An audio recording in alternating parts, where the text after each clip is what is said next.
Shedeur Sanders slide, a personal lesson or a draft disappointment? The NFL draft is often a roller coaster ride for aspiring football players, but few have seen their journey take as many unexpected turns as Shedeur Sanders. A star from the University of Colorado, Sanders faced a dramatic drop in his draft position this weekend, falling all the way to the 5th round, where he was ultimately picked by the Cleveland Browns. For those following his story, this wasn't just about talent or performance, it was personal. Griffin III, former NFL quarterback and now media personality, shared his thoughts on the situation during his podcast. He didn't mince words. Shedeur Sanders should not have dropped out of the first 3 rounds, Griffin declared. It's 100% personal. They're trying to teach Deion Sanders and Shedeur a lesson. For those unfamiliar with the Sanders family, Deion Sanders is a Hall of Famer, one of the greatest to ever play the game. So, what could possibly warrant such a fall for his son?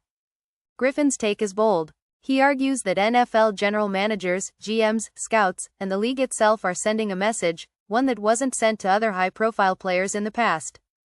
Think Eli Manning, who refused to play for the San Diego Chargers when drafted, or Andrew Luck, who was the number 1 pick for years without facing a similar fall. Griffin even mentioned Baker Mayfield and Joe Burrow, both of whom had confidence, perhaps even cockiness, that didn't seem to work against them. So why Shedeur? Why him? The simple answer, according to Griffin, is that the NFL was teaching a lesson, one not seen with other quarterbacks. It's not about his ability, which is widely respected, but about something deeper. Could it be that the league disapproved of Shedeur's confidence, or perhaps the shadow cast by his father's legacy? It's a question that leaves many wondering if the NFL was punishing him for something that had nothing to do with his skills on the field.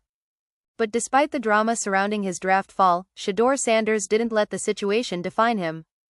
When speaking to the media after his selection, he took the high road. "Nothing really affected me the last couple of days," Sanders said. "I'm favored, I'm blessed." His humility and focus on the game shine through, as he expressed a clear desire to improve his game in the offseason. "I know I've got to clean up some things in my game for me to be at my best," he admitted. It's a mature response, especially considering the public scrutiny he faced. The Cleveland Browns, it seems, were quick to recognize his potential. Not only did they draft Sanders, but they also picked Dillon Gabriel, another quarterback out of Oregon, before him. A sign, perhaps, that they see Sanders as a long-term asset, despite his drop. So, what does all this mean for Shedeur Sanders moving forward?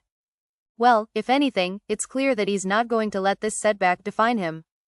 For some, it might have been a crushing blow, but Sanders' response suggests he's got his eyes on the bigger picture. After all, the love for the game never really changes, no matter where you're picked in the draft. And with his determination, it's easy to see why NFL teams will still be watching his every move as he enters the next chapter of his career. In the end, was it just a lesson for Deion Sanders and his son? Or is Shedeur Sanders truly ready to show the world that nothing, not even a tough draft day, can stop him from achieving greatness? Only time will tell.